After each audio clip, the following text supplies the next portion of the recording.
magpapaganda mo na si Ate Mel, okay? Kailangan na magpakulay ng buhok at napaka-dry na ng aking hair.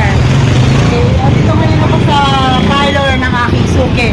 Sa Moshi Parlor. Okay? Pasok tayo sa loob, guys. Pakita ko sa inyo. So ito mga guys ha, ito, ayan. Ang parlor ng aking suki. Kasi yung last na ano ko dito, yung last na punta ko dito is October October pa last year. Last year pa yun. Okay, so ang ginawa sa akin, binlish ako, tapos kinulayan yung buhok ko. So ilang buwan na?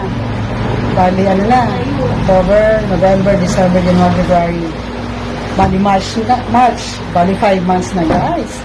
So tayo ay susubukan natin ilalagay niya sa akin na bago ngayon ang tawag ay protein botox. So ito na nga mga beshies, na-apply na nga sa aking sister. Okay, ang aking hair ay napaka-dry, napakatigas. So tingnan natin mamaya guys kung anong kalalabasan, kung anong resulta ng sinasabi niya na protein botox. Ito daw kasi yung gamot pagka ikaw ay nagpa-bleach tapos very dry na yung hair mo na tigas na. Ayan. So, halika. Tingnan natin mamaya yung resulta. Okay guys?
So mga beshies, eto nakauwi na ako ng bahay namin.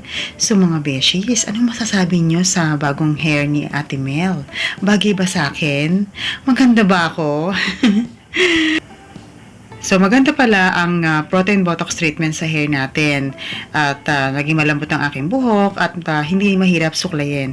So mga beshies, hanggang dito na lang si Ate Mel, okay? See you in my next vlog. Thank you for watching. God bless!